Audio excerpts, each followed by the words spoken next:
Today I have the honor of bringing Justin Trawick into the interview. He is a prolific performer. He has released numerous albums and singles. He has a podcast, and additionally, he's the founder of The Nine, which is a singer-songwriter concert series. Let's go ahead and bring him in. So, Justin, welcome to the Cristopolis show. I've known you for years. It's an honor to have you on. I refer to you as the hardest working man in show business. You are a prolific performer. You always have been, and you've built an impressive career. Your first album was called How to Build a Life with a Lemonade Stand, and you've done a version of that. What you've accomplished is impressive.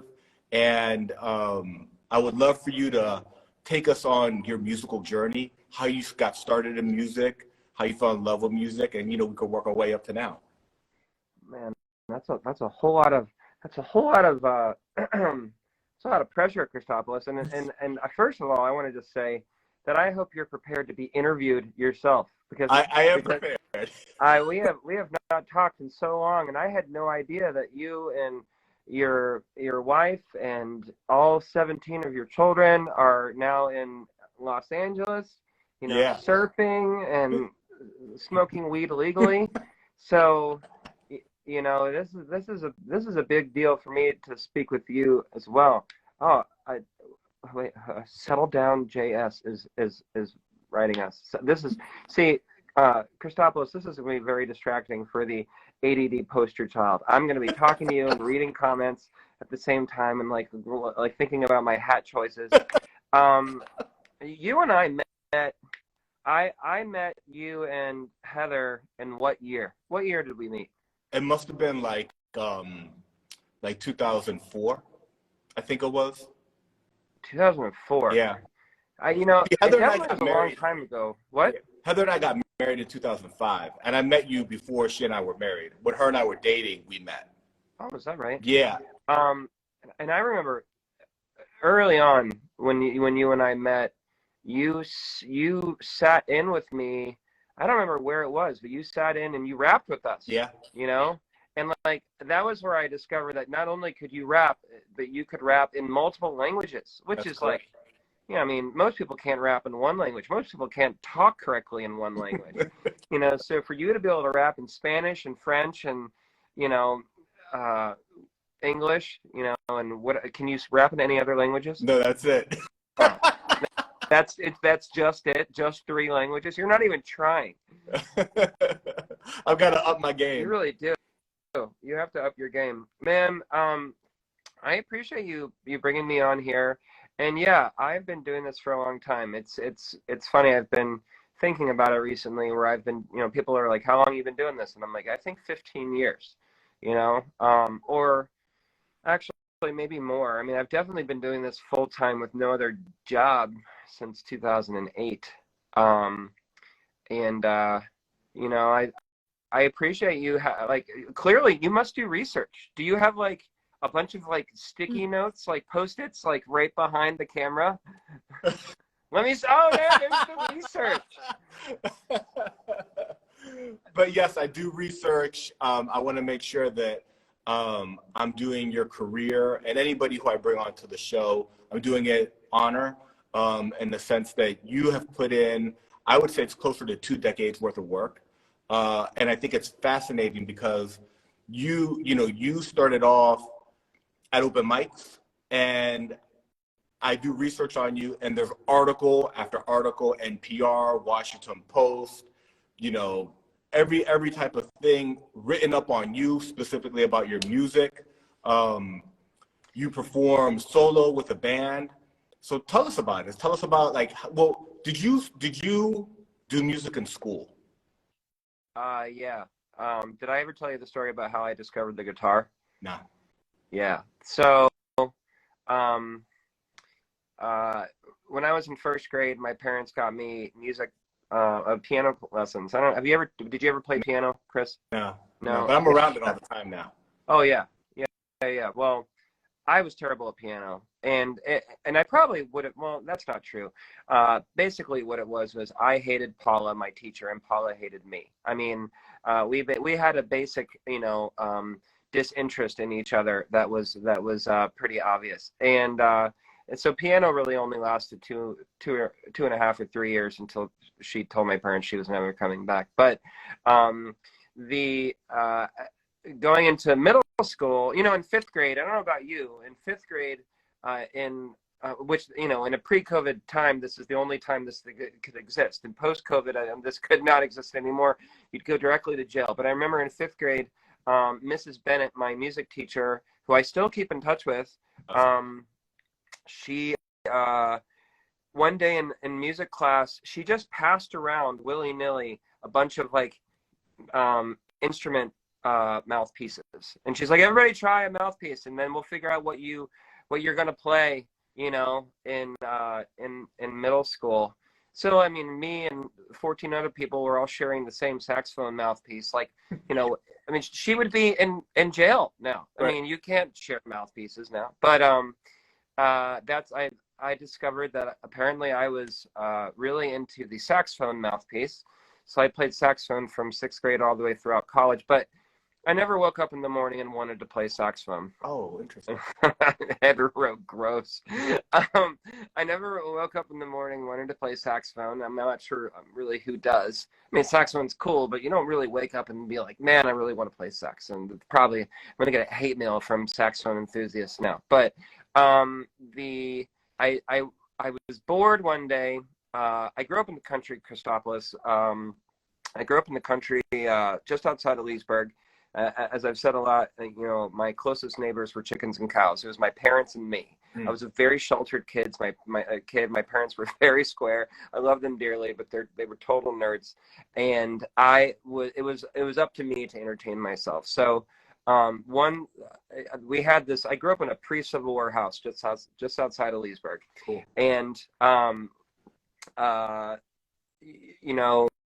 there was a closet under the stairs. There was a closet under the stairs of the staircase going to the second floor of our house. And I don't know if have you ever read The Lion, the Witch, and the Wardrobe? No. It's it's just this old book, and part of the story is there's this, I think it's called a chifforobe. It's basically just like a big wardrobe, basically just like a big huge walk-in closet. And in The Lion, the Witch, and the Wardrobe, there's all these kind of like mothballed fur coats and just long garments and stuff, just long forgotten to the world. And you had to like push your way through, and then they found like a secret room, like a secret world, not even a room. But to me, that closet that we had was similar to that wardrobe in The Lion, the Witch, and the Wardrobe, and it was spooky. And for my entire life, I always avoided it at all costs. But I was bored enough one day in the summer between the summer before ninth grade, before high school, that I actually went in there just bored out of my mind, just kind of trying to find something to entertain myself with. And I found a guitar. It was like an old guitar case. And the guitar case was nondescript. I had no idea it was there. I had never really considered guitar in my life before that. And my dad was at work. It was the middle of the day in the summer on a weekday. And so I took the guitar case out to the front. We had like an old wraparound porch, and my mom was there, and she was interested in too. I don't even think she remembered that it was there. My dad, he had played, I guess, in college, but he never played again after college, and he met my mom well after college. So we were outside, and with my mom kind of looking over my shoulder, I opened up the guitar case, and there was a guitar. It was a classical guitar, but it hadn't been touched in 20 years, so all the strings were broke just from time. And I took it out, and as you probably know, Heather surely knows, in every guitar case, in every average guitar case, there's a compartment that you can open up. I have to do this. It can open up, and you can put things like picks and strings and stuff. Yeah. So with my mom looking over my shoulder, and my dad at work not home to defend himself, I opened it up, and I pulled out a pair of women's satin black underwear that my father had somehow achieved in college. and had went on to use as a rag for his guitar, and only to be opened by his son 20 years later as some sort of weird, messed up, time capsule. Which, that was the first of 2 times that I inadvertently threw my dad under the bus as a kid, and the other time we can talk about some other time. And at that moment, you said, "This is what I want to do for the Oh rest of yeah, my life." yeah. I'm like, I'm gonna get ladies, and I'm gonna be popular. No, none of that ever really happened. But what it did do, and I don't know about you with music. I don't know how you got involved in music, but the guitar gave me this amazing ability to have a creative outlet that I didn't have yet. It really gave me this amazing ability to create, like I was an only child. I lived in the country. I needed something like that, and like I said, I didn't wake up in the morning really wanting to play saxophone, because I don't know. I mean, surely there are plenty of people who write, and compose for one note based instruments, but I really wanted something that I could, like, I didn't know I was a songwriter until I picked up the guitar, but I actually went to songwriting very, very quickly. I also realized very quickly that I was no fun at parties, because I was not interested in learning cover songs. I never was when I was a kid. I was really interested in writing, what was going on. I had all these, the black and white composition notebooks that your kids probably have had. Do they still sell black and white composition notebooks? Yeah. Oh, yeah. They don't. They haven't just completely gotten rid of those for laptops and tablets. Not yet. Probably soon. But yeah, I had like all this like stack. I mean, I still do that. I believe they're at my parents' house. I just have a stack of maybe. Oh man, it's really hard when it's just a tiny square. I had a stack of composition notebooks, and I was constantly writing. And again, I don't know about you, but I've always been most inspired to be a writer when I'm not supposed to be writing, when I'm supposed to be studying, listening in class, working, doing my taxes, learning a different song, learning like a song I've been hired to play for, someone asking somebody to marry them or something like that. And the problem about being a full-time musician is there's nothing to distract you anymore. There's nothing that you can do terribly at, because anymore. So I almost need to get myself a part-time job that I really suck at, because I'm constantly being distracted by wanting to be creative and be an artist. Yeah. Sorry, I talk a lot. So I hope you're prepared. But what you're doing is that you're giving everybody a lot of context as to how you got involved with music, and it's wonderful. Right. So all through high school, did you continue to like play the guitar and write songs? Oh yeah, because I really was determined to meet women, but it just kept not working. But yeah, I did write all throughout. I make a lot of jokes, and half the things I say aren't true. But one thing that's definitely true is I don't know what it is. Well, I do know what it is. I mean, life is what it is. But in the beginning, all of my songs were love songs, and everything's going great. And as you get older, it becomes a little more and more bleak in regards to like the content of your creations. Yeah. And I like one of my first songs was like My Pretty Angel, and another song was like Beautiful, Beautiful Woman, and I don't think I've written a love song in 10 years. Yeah. Real life begins to hit, and there's more to write about, right? Yeah.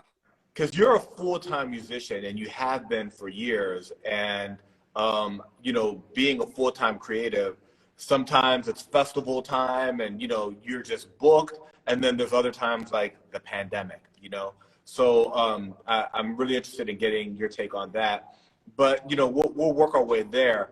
So by the time I meet you, you're kind of doing the open mics and your early shows in DC, but you probably already had several years of performing under your belt, like at the high school level and maybe local. Did you start locally, kind of in the Leesburg area, before you kind of started going out to DC? Yeah.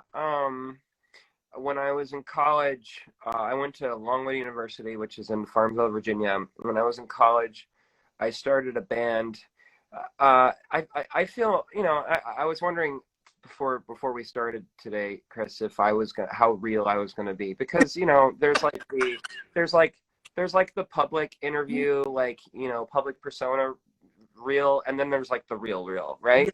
I mean, it's like, look, everything's perfect, but not everything is really perfect. And I remember when I went to college, like, I really wanted to be in a band, but I basically like wanted to join everyone's band, and no one would have me in their band, So I had to basically create my own band, which is fine. But it was like, kind of like the beginning of the what I kind of constantly feel like for me, which has been like, I've always had to kind of create my own things, because I felt like if I didn't create them, I wouldn't be included. And that's probably not actually true, Right. but like it's probably like partially just like, you know, uh, a feeling that you might have, low, what's it called? Low, uh, uh, what's the word when you don't think highly of yourself? And I don't really mean it that way, Yeah. but Yeah, somebody's gonna, but like maybe like your self-image or like yeah. esteem, right? And I don't necessarily mean that, but throughout my career, I feel like I've been in positions where I had to create things, um, because if I didn't, I wouldn't feel included. Even low self-esteem. Yeah, Heather's right. Thank you, Heather. Yeah. Heather will be it's like Mad Libs. She's just helping me along throughout this interview. And But Jennifer Julia had self-esteem oh, also. that's right. Oh, look at them. They're They're all 1 point to each of them. It'll be a contest. But like in my band in college, even my girlfriend at the time, who was great, and it just kind of ended after college, but we dated for 3 of the 4 years in school. She was a singer, and I remember, and I feel like I should be more offended, but I really wasn't at the time. She At one point she was like, "You're starting a band, but you don't really have a great voice, so I'm going to be the singer in your band." oh, So I definitely wrote all the songs, and I played guitar, and we had band members, but Jamie was the lead singer, of which actually, totally worked for me. I at the time, I at the time I thought that was great. You get to do things with your significant other and have that kind of time together. And then, like I said, it didn't bother me. It was actually kind of fun to write for someone else.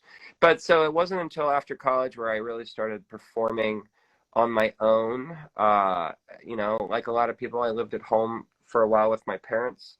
Um, I think I lived at home for about a year and a half. Did you ever live with your parents after school? yeah, after college. Did your parents make you pay rent? Hmm. Ha! I did. I paid rent. Now, was it like legit rent, or was it just like symbolic rent? I mean, so my whole thing was, non-traditional. I grew up with a single mom. Like she needed those dollars.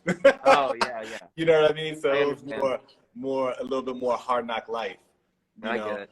But it's tough because I wanted to just do music.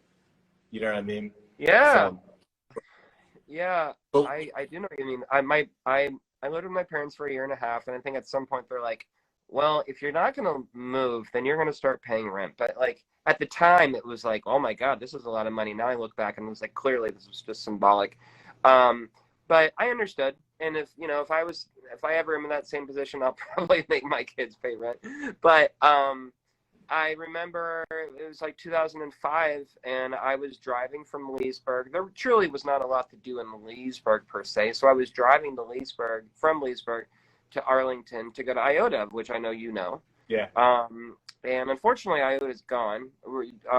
It's closed, I think, in 2017, give or take a year. I don't remember, but it was really awesome for me. It was the first time I really kind of started becoming part of like a music community. mm-hmm. Um, I remember the very first time I ever got in the car to drive to Arlington, which was a big deal for me, Yeah, because, I mean, you kind of implied it a minute ago when you were talking about Leesburg versus DC. Like at that time in my life, DC was a far away from Leesburg. Now, to me, it's not. yeah. And as a professional musician, I'm basically a professional driver, driving to and from gigs, collecting checks. So, but at that point in my life, driving from Leesburg to Arlington was a big drive and a big deal. And I remember the very first time I like packed my car with my guitar, and I got in, and I had to like, you know, this is pre-iPhone, so I had to like print out a MapQuest sheet. You know what I mean? Way to get there. Oh yeah. Straight down 7. Gotta go straight down 7. That's it. You're absolutely right, and we can talk about that now. But having never done that before in 2005, you know, I definitely didn't know where I was going, and I got all the way to Arlington, parked my car, found IOTA, walked in, and found out that I was too late to sign up that day, which was, you know, traumatic that day. But now I just look on it as funny. And so the next week I went there, and I went there far earlier, and I got on the list, and I started playing. I remember I have friends, Cecilia and Ben, who now have Alexandra and David as their 2 young children, who literally were on their second date one day when I was at the open mic, and I'm very good friends with them now, and it's I really appreciate my friendship with them, not only because they're great people, but it reminds me of how long I've been doing this, and all the great people I've met, like you guys, like you and Heather. Yeah, what's interesting is, thank you. What's interesting is, like, you know, you talk about how when you were younger, I think a lot of people deal with some confidence and self-image and self-esteem issues. But today you make a living standing in front of large crowds, performing, leading a band. You're a band leader. I've been on the stage with you as part of your show, kicking some raps, and you control the crowd. You know, you have tremendous confidence. There's people who cannot do that, you know, and music has been a big part of that outlet for you. And, you know, you perform, and I'm sure you went through this. You perform for 20 people, then 200 people, then 2,000 people. And it's incremental, where your confidence, your skill level, and your ability to lead a band, you know, where that takes you. At what point in time after you start doing the open mic and smaller shows do you go in to record your first album, How to Build a Life with a Lemonade Stand? It came out in 2000. I've had to look I've had to look recently, I think at iTunes, and it just to see like what the release date says. Yeah. It's either 2006 or 2007. So I think I recorded it in 2006, and I think it either came out in 2006 or 7. It was the first post-college real official record that I had ever made. And it was very low budget. We went into Q Recording Studios, which I think you've been, and the Red Room, where I met Sean Russell. It's no longer called the Red Room, and it's actually, that particular room is now an independent recording studio. It's no longer part of Q. It's called 38. It's called 38 North now. But I was just kind of randomly put. Actually, it's not true. I forgot about this. I was recording somewhere else. It was like, you know what? I won't tell you. I won't say where it was because it was a terrible experience. I was recording at like this guy's like garage in Arlington, and it was awful. He meant well. He's a very nice guy, but like I did, you know. Have you ever worked with anyone where you just didn't have confidence in them? You know what I mean? Yeah. We were, and that's also coming from a person that just really didn't know what he was doing. So I was really relying on working with people that knew what they were doing, because I didn't know what I was doing, and I was lacking the confidence there. So I could kind of just tell that, like, you know, Pro Tools, stuff like that, he just didn't know what he was doing. He would try to, like, you know, fix something with Pro Tools or something like that by sliding somewhere, something like that, and it would just get worse, you know, and he couldn't undo it. And unfortunately, I'm glad that I did this, but it was still unfortunate at the time because it was a lot of money for me. I bailed on recording with him after about $1,000 worth of recording, of which I just didn't get back. Oh. It was the first time that, and that's actually kind of really one of the only times I've ever done that, where I really just lost a straight up a pretty legit amount of money. But I was randomly put with Sean at Q, and we had a great experience. It was a lot. We did a live recording, not like a live show recording for an album, but we basically just all set up in a room and played every song live, and did it a couple times. We made some mistakes, and that was just the very first record. I sound incredibly different. If you listen to those recordings, at some point I kind of thought that, I don't know why, but I thought that it'd be really great to have a growl in my voice, like Louis Armstrong or something like that. Yeah. And I just sound like I've smoked way too many cigarettes. So it's a little, this is kind of like a hot word right now but like it was a little cringe, it's funny too, and I'm kind of just going off the top of my head right now. I'm struggling, Chris, with what you do, because I've noticed a lot of artists, and you and Heather probably have thought about this. The music that I do now is a lot better than the music that I did in 2006. The music that I do now is a lot better than the music I did in 2014. And I have a band name now that is separate from my straight regular name. Yeah. The band, and my problem is when I play for people now, I'm worried that when they look me up on Spotify, the first thing that they find, not even play for people, I'm worried that they're sitting at home with their Sweet Honey Love Muffin, and they're like, it's Friday night, where are we gonna go? Let's go see some music. And they're like, hey, this guy named Justin Trawick is playing. Let's look him up real quick to see if he's worth, if we like it. And the first thing they see is my music from 2006 on just the Justin Trawick page. And they're like, oh yeah, that's not for us. And they don't even see the stuff that's newer, that's much better.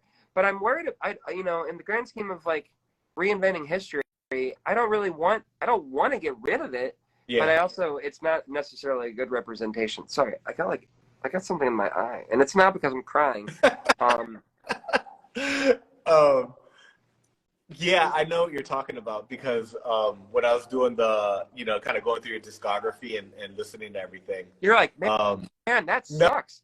That record from I've kind of been on the journey with you over the years, but I saw the two different pages. But I think this is an opportune moment, especially so that we don't forget it. There's for the folks listening to this, if you look up Justin Trawick, you're going to see his discography before he started working with the band he performs with now, which is called The Common Good. And there's another page that's Justin Trawick and The Common Good. Right. Who is The Common Good? Let's make sure we give them a plug. Well, The Common Good is a lot of people. So, and it's kind of constantly changing, which I think is a fairly normal thing for a person where the leader is well, I'm not sure how to explain that, but there's a lot of people where, their backing band is constantly changing. Yeah. In 2014 or so, I started going by Justin Trawick and The Common Good, because I think my style was beginning to solidify more into a string band, Americana kind of band. Mm-hmm. And I thought with that, it deserved its own band name, which I also think, in terms of the grand scheme of being real with you and talking about marketing, I think sometimes it's a little cooler to have a band name than it is just to have your solo name.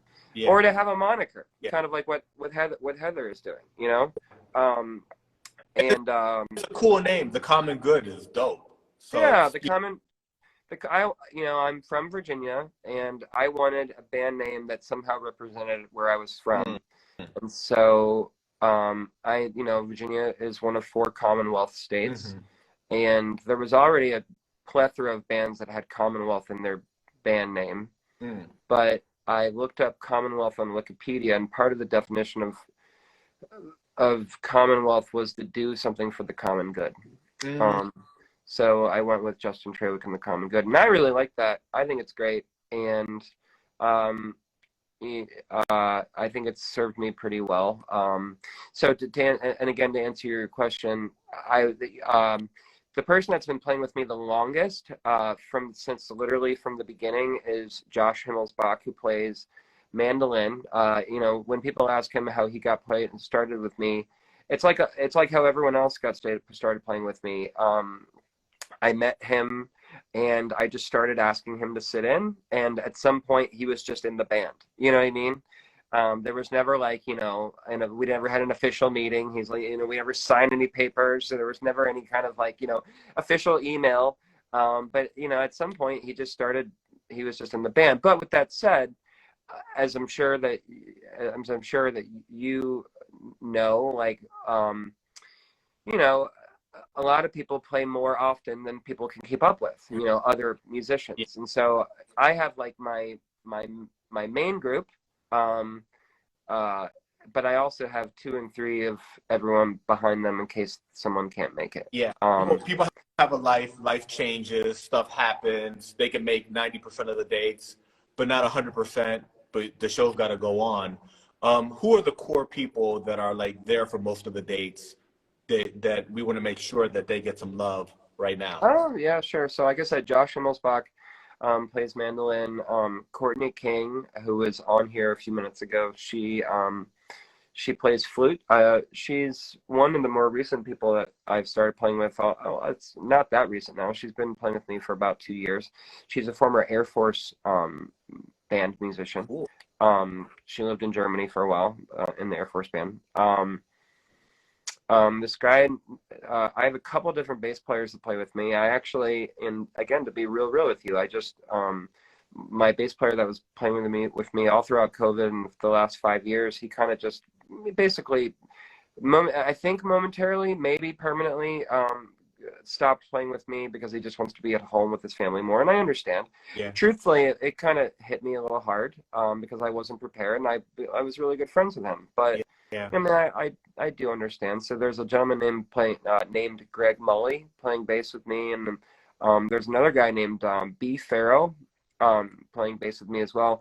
You should look at I know him as Brian, but he's going by B now. But it's really hard to just say B after you've called somebody Brian for the last 10 years. Right. But he's in a great band called Gangsta Grass, and I know as the among many things that you do as a rapper, you would find them really interesting. They have 2 MCs in the band, but they have their backing band is a bluegrass band.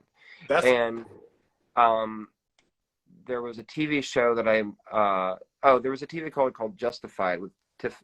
It was called Justified maybe, I don't know, 5 or 10 years ago, where their song was the theme song. Oh, wow. And they were actually just on America's Got Talent, which is pretty cool. They're like a serious touring band. So when Brian's not touring, he plays with me sometimes, which is pretty cool. There's a gentleman named Aaron Malone who plays fiddle with me.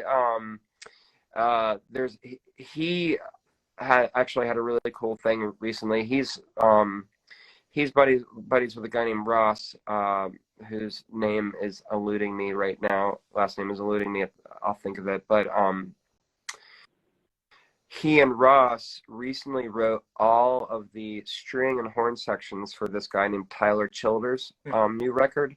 And if you look up Tyler Childers, Tyler Childers is one of the biggest up and coming Americana artists right now. And you say up and coming liberally, he just sold out Red Rocks two days in a row. Wow. So, I mean, up and coming is relative to whatever famous is, I mean, up and coming to me, he is made it, Yeah. But yeah, they just wrote all the strings and horns for that, and Aaron and Ross played on his second night at Red Rocks, which marks now the second person that's played in my band that's played on the Red Rocks stage. Have you ever been to Red Rocks? You ever been I've only seen pictures. Dude, it looks spectacular. Wouldn't that be like a fucking dream to play there? You know, Oh my I God. mean, I can play in my backyard surrounded by some red rocks, but I've never to be actually at Red Rocks would be pretty much a dream come true, I think. Yeah. Yeah. I saw Courtney King said, yo, so she's on there. Ah, Shout here she out, is. yeah. Shout out to your band that you've always handpicked. I think you're a tastemaker. You've always handpicked people that are excellent musicians. I was always honored when you'd ask me to come on stage and rap with you. You also work frequently with a DC icon, this Flex Matthews, the Freestyle King. You like hip hop, man.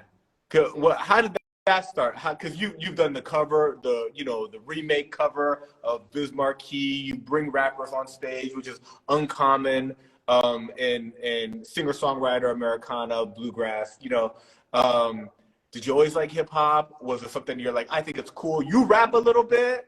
Come on now, Justin. You rap a little bit. Let's talk about that. Um, do you remember the kid group Another Bad Creation? Yeah, Uh, and then after them was Crisscross. That was all like they were like competing. they both came out at basically the same time. I had the tapes for them, Hmm. and man, that was probably, I don't know, late elementary school, early middle school. Yeah, I still remember part of I missed the bus. I was up, he was up, but I looked down, figured I could chill, but the time came around and I did. He did, but a little too long. Time I was up, but the bus was gone. I almost broke my neck trying to get out the door, and I chased the bus until my feet were sore through the trail, but I couldn't catch up. It must have been my day to have bad luck. And I missed the bus. there we go. It was something I would never, never, never do again. Um, I mean, I've always been into music. Mm.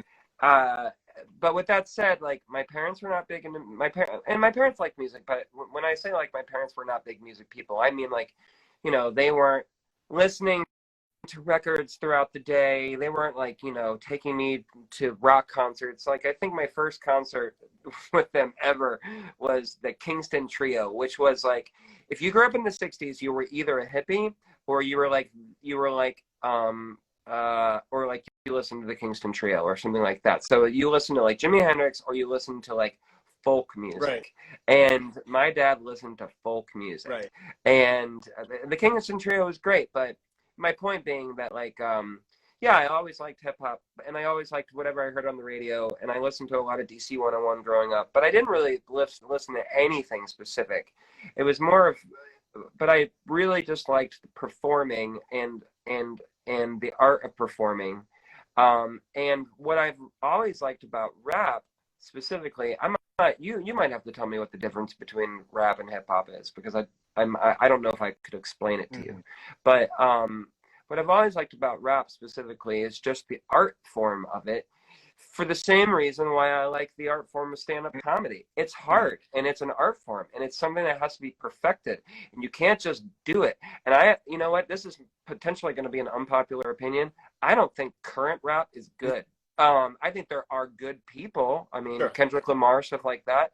But like, there's a there is stuff that I hear right now where it's not storytelling. Whatever they're doing is arrhythmic and not storytelling, and it seems like they're just churning it out in the studio for money, and I don't particularly think it's very impressive.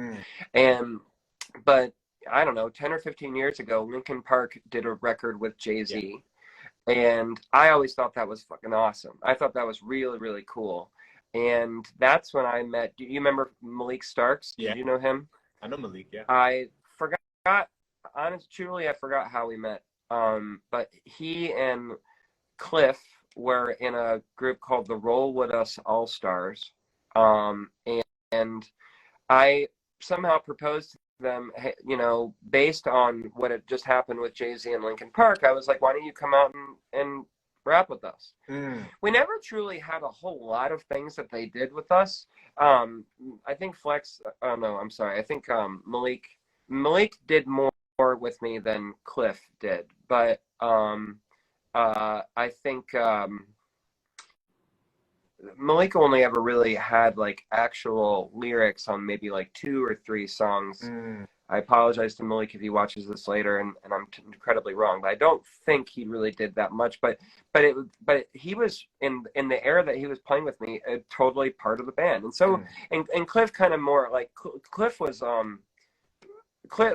Malik, I don't think was really a freestyle rapper. Cliff really was a freestyle rapper, and also had like a really, really cool, unique delivery. And that's one thing that I really have always enjoyed about hip hop too, is that like every rapper has like their own persona and their own way they rap. You know what I mean? Which I think is really, really cool. And Cliff had this like really, really fast rap style, you know. That's shit. Who's like the old? He's been around for like 20 years. Who's the rapper with like a really, really fast rap style? And he's on one of the songs that's like it's a song that's just like really fast on purpose. Like the whole. Do you know what I'm talking about? Twister. Who? Twister. No, but it almost sounds like him. Who's another old school? Not old school, and he's been around for 20 years. He's a lot bigger now than he was before. Who's the rapper I'm thinking of that's got? I'll think. Oh, Busta Rhymes. Busta Rhymes. Yeah, I had the fact in there. Busta Rhymes is awesome, and he has like a very like unique style. So anyway, that's how I got into having hip hop in the shows. And when Malik moved, he had kind of introduced me to Flex. I think that's how it worked. I think when he had moved, he introduced me to Flex, and Flex started rapping with us, and I met a lot of people through Flex.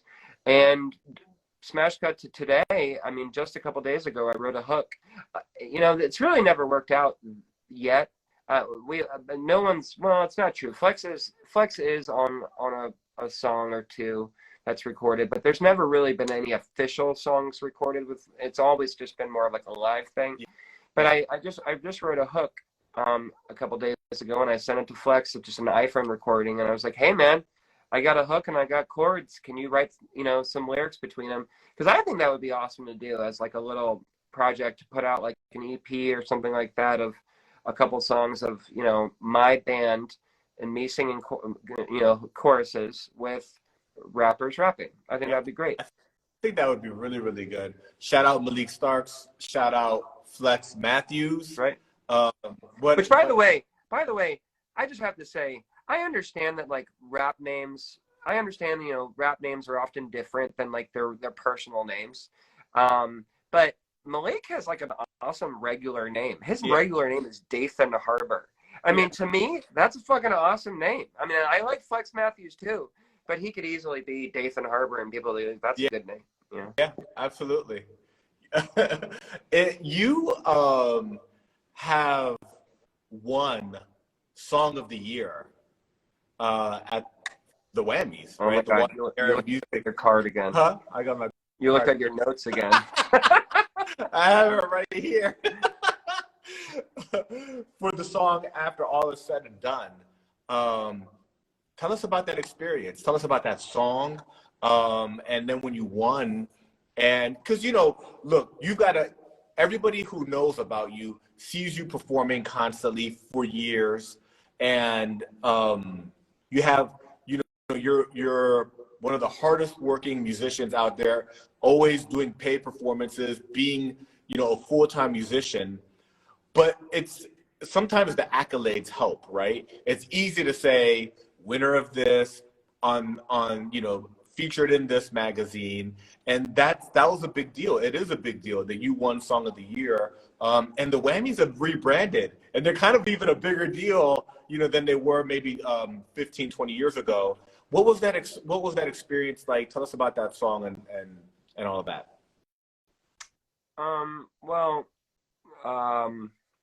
I wrote all the places that I've been probably, I think I wrote it 10 years ago, maybe a little over 10 years ago. And I grew up with I only grew up with one grandparent.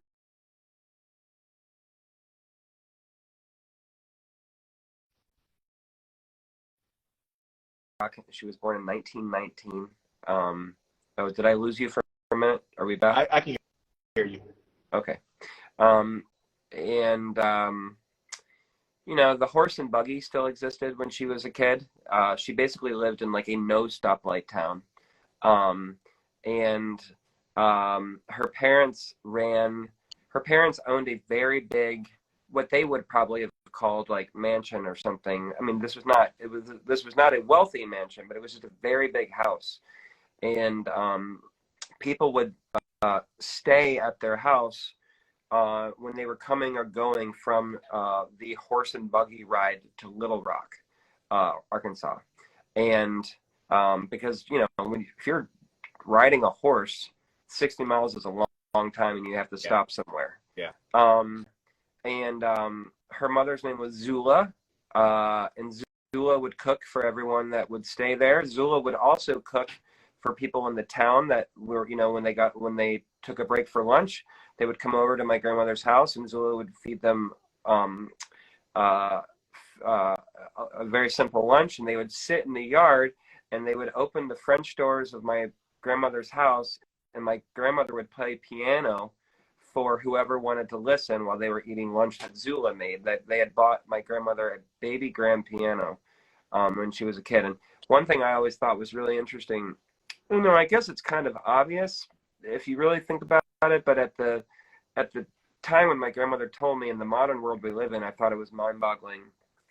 She told me that if she ever wanted new music, if she ever wanted sheet music, you know, to play, obviously in the 1920s, there weren't a lot of, now I'm about to say there weren't a lot of recordings. I'm not even sure when recordings existed. But you couldn't just, you know, play a song on your phone to see if you liked it. And so she would be in the store looking at sheet music, and somebody in the store would know how to play piano, and she would be like, "Hey, this looks interesting. Can you play this for me so I can hear it and I can see if I want to buy it so I can play it at home?" So the person working behind the desk would take the sheet music, set up the piano, play it for her, and then she'd be like, "Oh, I don't like that," or I do like that," and that's how they buy sheet music. Isn't that interesting? You know. Anyway, so she was my only grandparent growing up, and we were very close. And I wrote a song called "All the Places That I've Been," that was inspired by all the stories she told me. It's not about her. It's not about anybody in our family. It's about a fictional person growing up through real history. That song took me about a year to write, because I wrote the first 3/4 of the song all at once, and then I didn't know how to finish it. And then one day, about a year later, I kind of had an idea of how to finish it. And like I said, it took me about a year, and it's always been one of my favorite songs to play, because you know when you're not a one-hit wonder, you dream of being a one-hit wonder, and I feel like that song will always be like my closest I'll ever be at the present moment to being a one-hit wonder. It's like it's a song that always goes over well when I play it. People always come up and they're like, "Don't look down," but my husband's still crying. You know, I was very proud with the way that I figured out how to end the song. Basically, the song is a very linear song. There's no chorus at all. It's just a story, but there's like essentially a fork. You know, there's the story is happening for 3 or 4 verses, and then at some point there's a fork where the guy continues living his life, but I talk about his life indirectly by now talking about all the things that are happening, going on in the world while he's continuing to live. The first 3/4 of the song are directly about him. The last quarter of the song is about fast forwarding through history, very similar to "We Didn't Start the Fire," you know, by Billy Joel.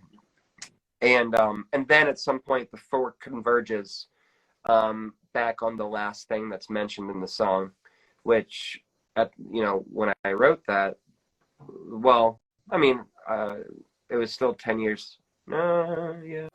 It was still 10 years later, but the last thing that's mentioned in the song is 9/11. Um, Wow.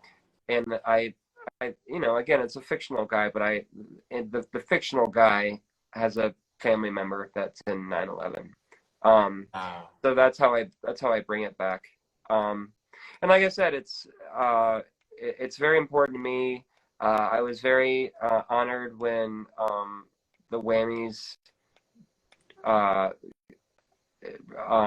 you know, honored me with that song in whenever that was, 2012, I guess. Um, and in fact, that wasn't actually even that was just a live recording. I just did that was just it was a studio recording that I did live with just like one or two mics, and like just one take. But Wow. it's still up there. It's up there to hear, and you know, I don't want to say that I've tried to write other things like it. I don't think I could ever write another thing like that because that was inspired by something that was very deeply personal, and I think it's basically gonna live very independently from everything else that I've ever done. I did during COVID. I wrote a song called "Back of the Line," which is probably, if I have anything similar to it, it's probably gonna be the second closest similar, which was a song about missing my family during a time where we obviously could not see our family as easily. A good segue because I wanted to ask you about COVID. I think that that was a really hard moment for the world and for everybody, but for musicians that were making their money, you know, and earning their living by going out and performing, it hit extremely hard. Um, but what was fascinating to me was during that time, um, you know, you pivoted and you used technology that was out there and that was still kind of newer, going live stream performances, Patreon, um, reaching out and really having a grassroots campaign with your fan base, and in turn giving people while they were on lockdown a sense of community and something to do. Tip jars, all these things that weren't really done prior and didn't really make sense prior. You were at the cutting edge and even had articles, interviews, news clips about what you were doing um, during this moment of adversity. What was that like? How, you know, how were you able to I guess it was maybe necessity, but you really pivoted in a way that I think you were leading, and other people tried to follow, but you were at the forefront of that. There's no doubt that I feel like I feel very lucky for the support that I had during the quarantine, specifically portion of COVID.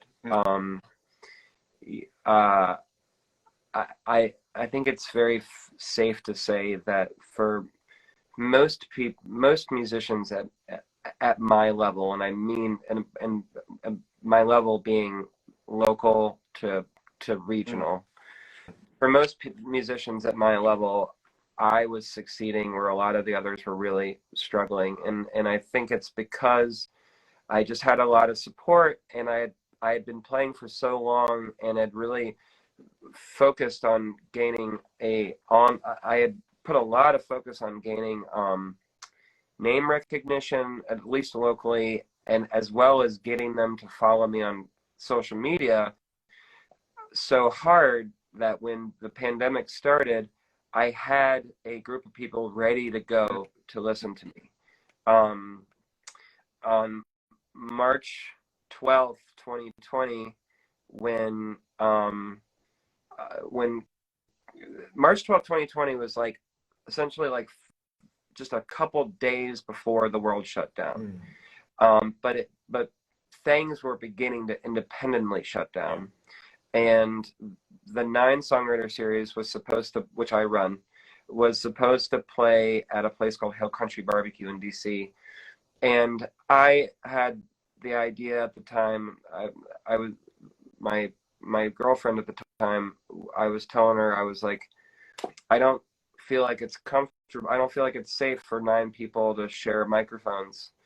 You know, I just had that kind of feeling that this was not going to be a good idea.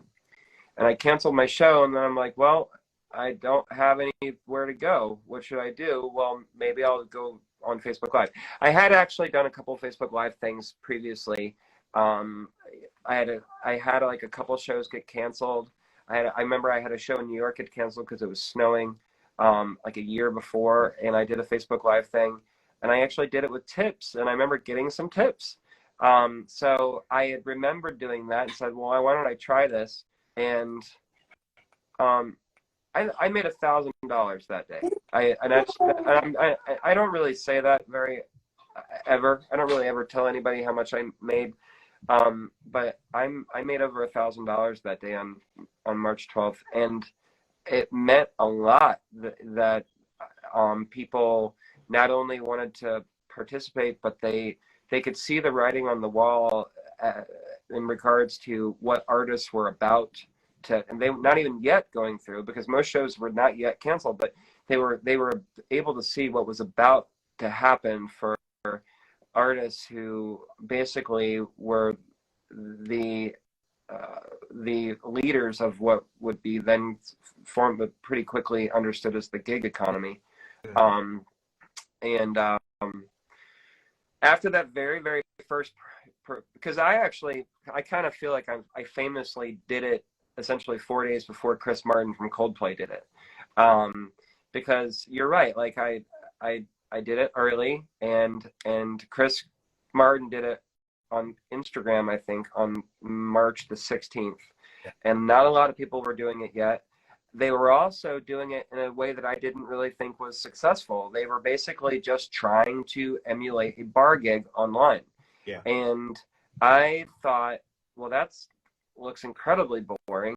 I think what I need to do instead is basically create kind of like what you're doing with us right now, creating a TV show. So it was a little bit of talking, and there was a little bit of skits, and it was a little bit of like joke telling. It was also talking with the audience. Now, you and I aren't really talking with the people commenting really, but when I was doing this, it was heavily talking with the people that were logged in, heavily.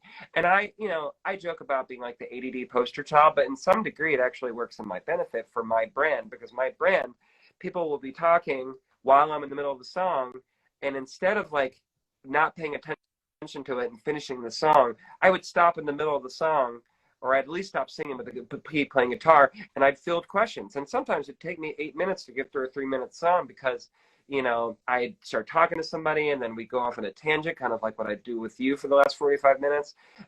But that was what people really liked. And one thing I've thought about a lot is, for me as an artist, I don't necessarily, and again, this is probably a self-esteem thing, but I don't necessarily think I'm the greatest musician, and I'm actually okay with that. I think that I'm a decent guitar player that learned guitar well enough to write a song, and I think that my songs are pretty good. But what I do think that I've done over the last 15 years is I've gotten a lot better at being a stage performer in general. But the problem is that my recordings don't represent that. My recordings are just songs. So during COVID, when I was doing Facebook Live twice a week, every Sunday and Thursday for 2 years without fail, I was suddenly bringing people into my personality that had no idea of my own personality before. And that's where I really think it benefited me, is because they just heard my recorded music, and they either could like it or not like it. There was no in between. But now they didn't necessarily even have to like my music. They just felt like they were hanging out with a friend, and I would talk to them, and we'd tell stories, and it really worked out. And from that, literally a couple days after the very first performance,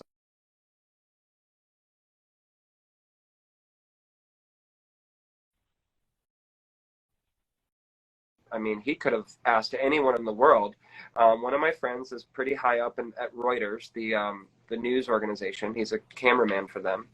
And he was like, hey, we just saw that you did this and it was really successful. Can I come over to your house and film you when you do the next one? Wow. So I think it was a Thursday was the first one. So he came over on a Sunday. His name is Kevin. He's a great guy. And honestly, I'm better friends with him now than I was then. Then, like, we just kind of knew each other. Yeah.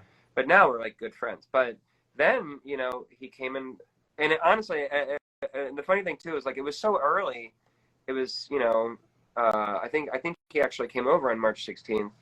It was so early that like we weren't wearing masks yet. You know, he kind of came in and you know we weren't that scared of him. You know, because I'll tell you in a minute about the next one that happened where it was much scarier. But he came over and he filmed us, and we ended up on Reuters, which I don't know if you know much about Reuters, but they film for an organization. Organizations take their footage. Yeah, Reuters is a distributor. Right. So like we fucking ended up on Al Jazeera from him coming over. I mean, look at me. I was on Al Jazeera, Awesome. and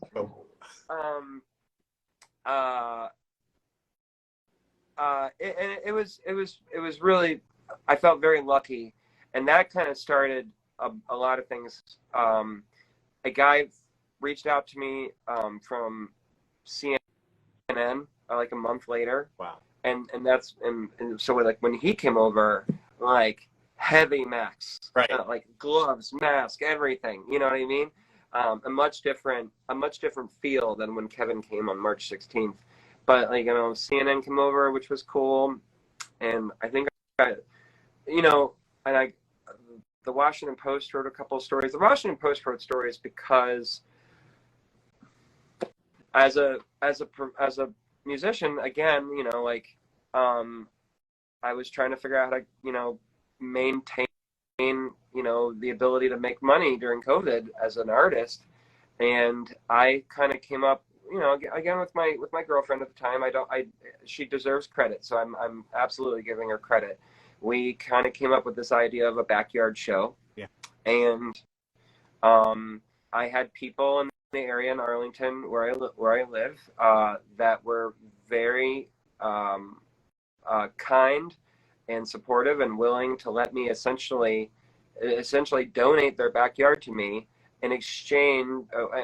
Donate their backyard to me, and what I did was essentially I sold tickets to people's backyards. It was socially distanced, so we only did like 25 tickets, and we literally mapped out the backyards because of the safety of it. You know, we literally like mapped out the yards, and so when someone bought a ticket from me, they bought a ticket for the A block or the F block.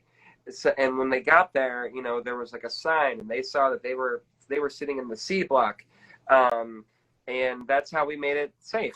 You know, and I sold out over 25 of those in 2020 and over 30 of those in 2021, and I still do them monthly because I do about one a month because they were so great. And you know, doing those, like, people actually enjoyed those better. Many people enjoyed those better than the average regular concert in a venue, because suddenly, like, they were able to bring in their own food and they could sit outside. It was under the stars, and it felt like an experience versus just like going out and seeing a band at a show. Yeah. What you are, hats off to you. I'm sure that there were a lot of people at home during the pandemic that were alone, that you gave them entertainment, a sense of community, and you also found an innovative way and became, in a sense, a thought leader, and created a formula for other people to borrow ideas from. So hats off to you. You are always innovating, and and you have cool merch. You have frisbees that you sell, which I think are really, really cool. And you have vinyl. I'm very jealous of your vinyl. You have a 45, which I need to cop and add to my vinyl collection. And you have a cool T-shirt called "Virginia is for Ex-Lovers." What is the story behind that T-shirt? There's a woman named Megan Hill, and you know, she, I think it was her or her brother, and I was talking to them on Facebook, and I think that they suggested it to me years and years ago. I'm not actually sure if they were being even serious at the time, but we were having a conversation, and, you know, truthfully, I'm telling you this because I do think that they do deserve a little credit, and I guess we were just joking. I mean, my joke has always been that, like, you know, I've made a small career of having a lot of ex-girlfriend songs. And I say that jokingly on stage to, you know, my girlfriends, to Aaron's dismay. But, you know, it's basically, it's a joke, but it's also true. If, you know, you're right about what you know, and you know, I also have always been a kind of person that, you know, I think sad songs are great, you know. Sad songs are the things that really inspire me the most. But I think I was talking to Megan Hill and her brother, and they kind of jokingly talked about that, and I was like, that's probably a pretty good idea. And my mandolin player, Josh Himmelsbach, was also in a band called 10 Feet Tall, and 10 Feet Tall, their lead singer, Scott, was a graphic design teacher at a Votech kind of thing at a high school. And he designed for me the only design I've ever used for that Virginia's for Ex-Lovers shirt. And I've sold a lot of them over the years. Now, again, smash cut, you know the smash cut term. If you're in LA, you should know the smash cut term. Smash cut is like, you've seen it, and I say it all the time. I learned it from Adam Carolla. It's like, you see it in movies where there's a scene and then they do a hard cut to like a future of like, basically this is now what's happening. Okay. And so smash cut to now.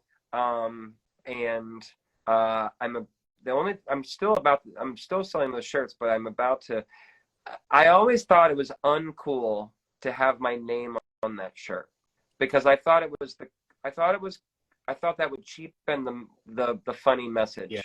But the problem is that I don't have my name on that shirt. Right. You know what I mean? The problem is I'm losing a serious amount of marketing. Yeah. So there's a shirt that I have called that says I'm doing all right, and like right under I'm doing all right, it's just like a little line. But if you look close, the line says Justin Trawick in the common good. And so I'm basically gonna have the guy that does a lot of my artwork now do that for me, so that I'm no longer missing the amazing opportunity to have people see that. Because what's really cool, when anybody ever buys that shirt, and I'm like, now if you wear it to a grocery store, 10 people are gonna stop you, you know, because they're gonna think it's funny and they're gonna talk to you about it and they're gonna ask you where you got it. So I that's what I'm gonna do. And the tagline. Not big, but it's there. Yeah, it's like I said, it's going to look like a line, but if you look at it closely, it says Justin Trawick in the common good.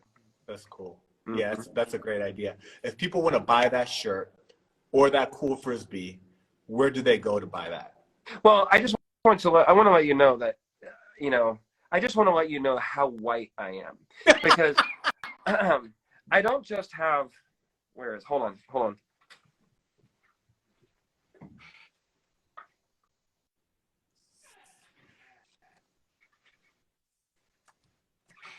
I don't just have one Frisbee.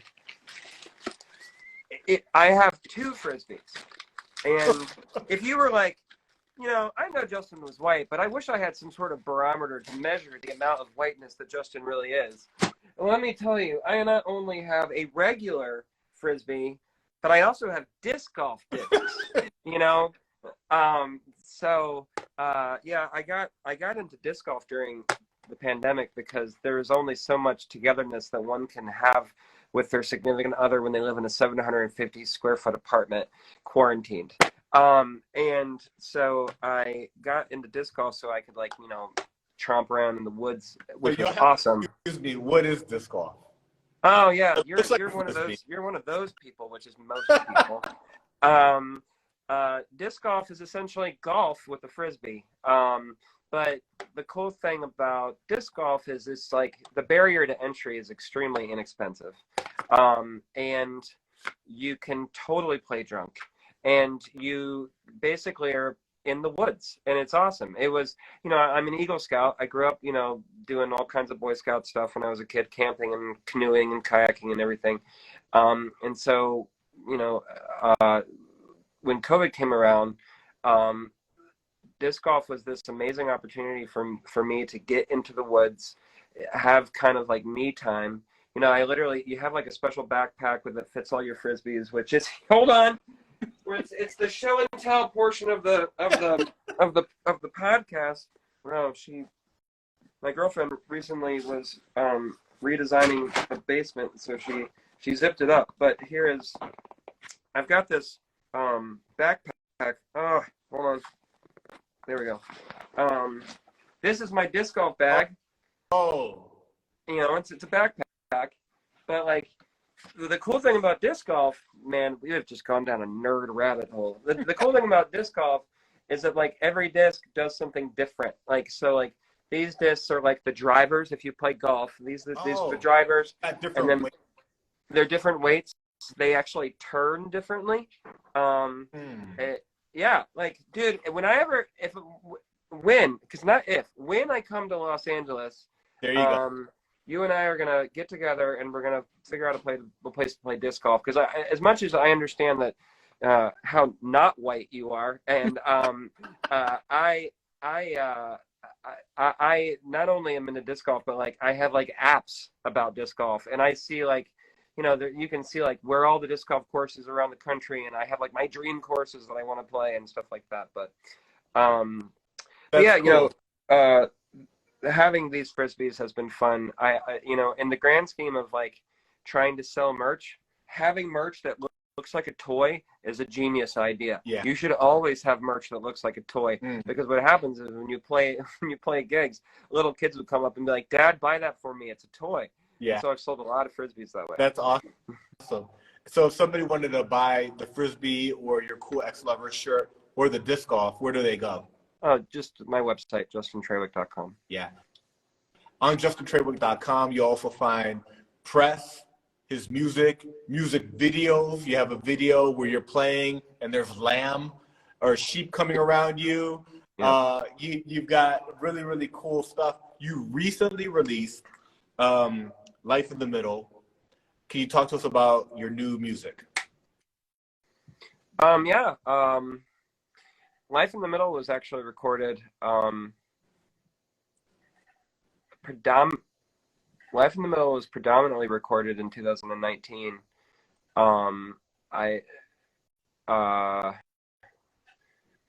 was predominantly recorded in 2019, and I think we finished it maybe like right before the pandemic, along with about 6 other songs. When the pandemic hit, I didn't release those songs because at the time I didn't really know what I was doing on Spotify. As you and Heather know, like as a local or regional artist, having a record come out is mainly an excuse to have a album release show. Yeah. When you're much bigger, the release part doesn't really matter as much, and you riff out in the world and people download it, buy it, order it, whatever, stream it. But when you're local, it's an excuse for people to come.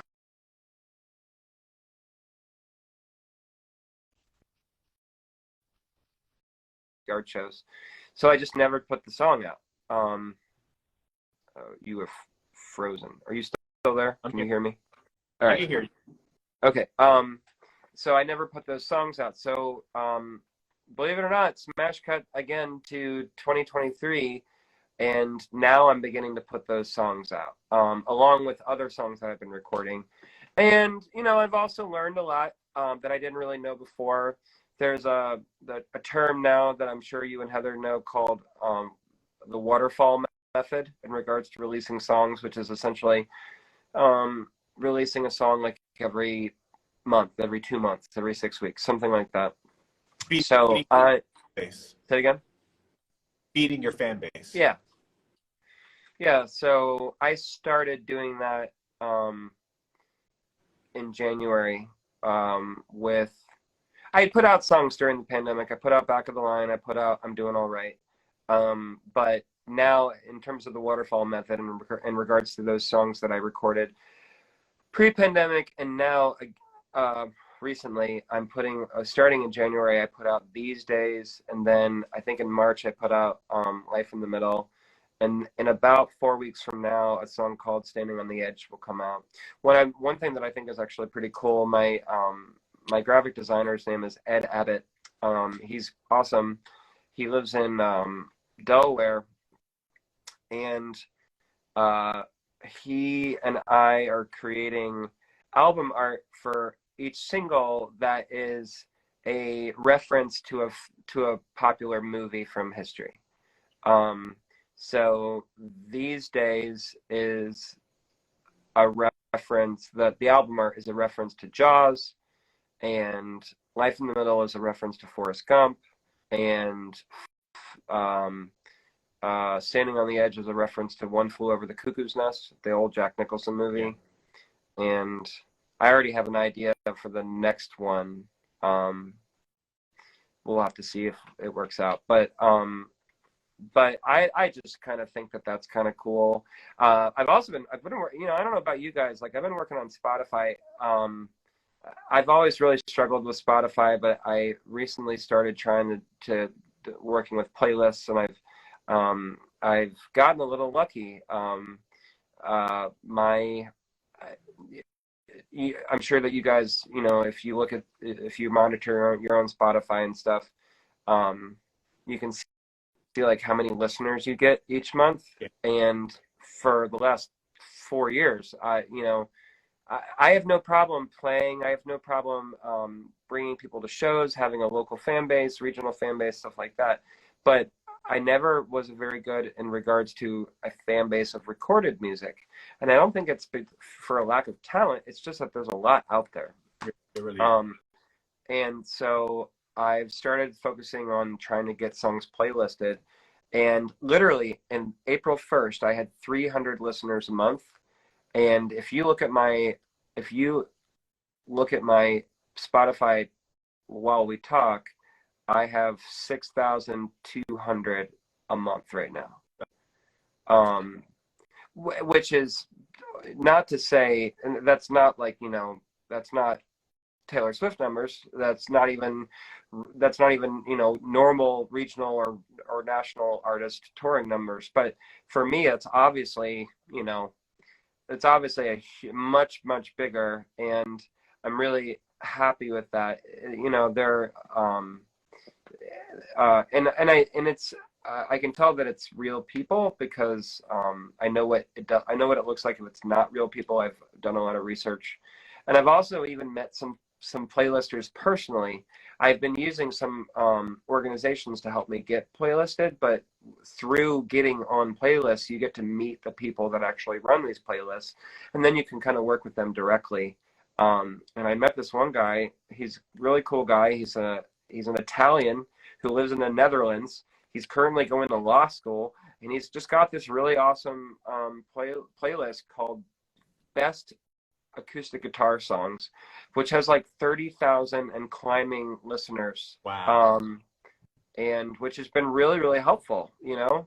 I mean, as you and Heather know, you know, getting people to hear your songs is crucial, clearly, but figuring out how to get them to listen to you is hard, especially when you don't have a big marketing budget and you don't have some sort of record label or something like that, and you're basically doing it all independently. So I feel very lucky to have kind of, by no means did I crack a code, but I feel like I've gotten a good start in the last 2 months.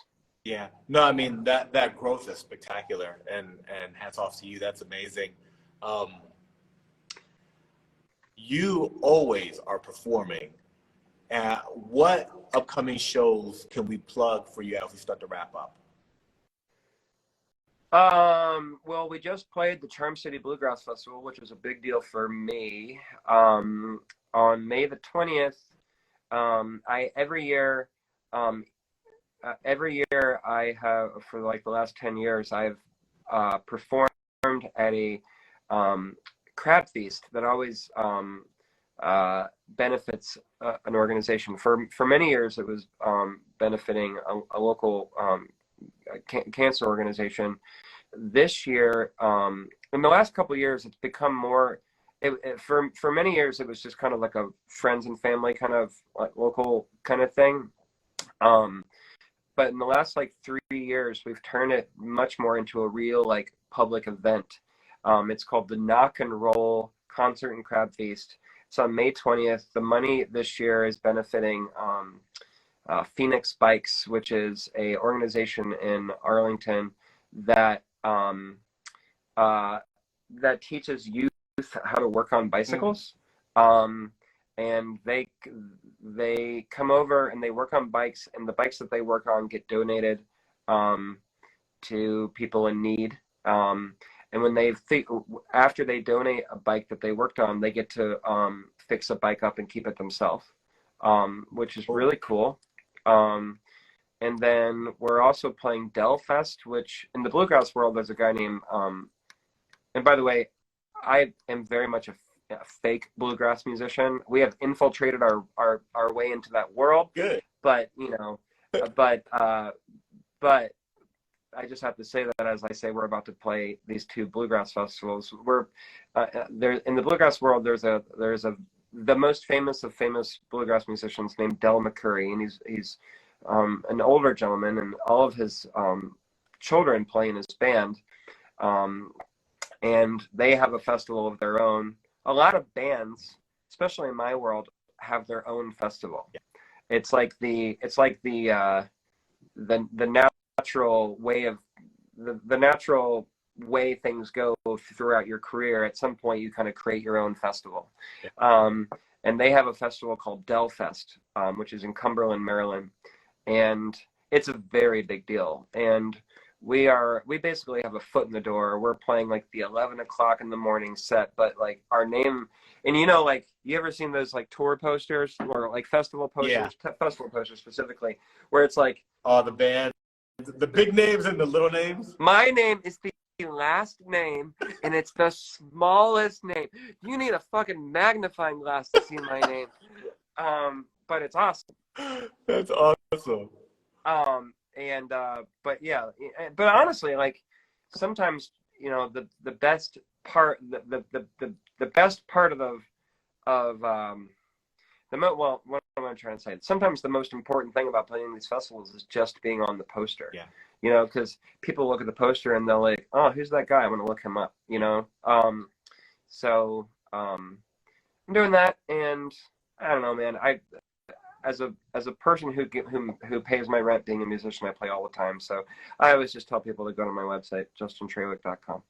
Yeah, that's awesome. Justin, my friend, when you're in LA, hit me up. And it's been a pleasure catching up with you. Thank you for sharing all the stories, and your career is awesome. And I think the best is yet to come.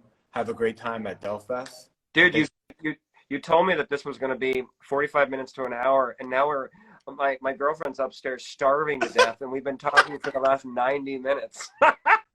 Well, I think it's awesome, you know, when the conversation happens organically, and we could have gone on. I mean, and this is, I think, an important plug as we wrap. Justin is the founder, creator, host, and organizer of the 9 singer-songwriter series, which is a big deal. That's like a show in and of itself that we could talk about. Also, he's got his podcast, The Circus Life, and there's so many other things that we haven't touched on. You grind, you hustle, you're creative, you're intelligent, you're hardworking, you've got it all, and you've got the story and the accolades to show, you know. But for 90 minutes, I think we covered a lot, and thank you so much. Thank you, man, and I hope to see you soon. Me too. Peace out.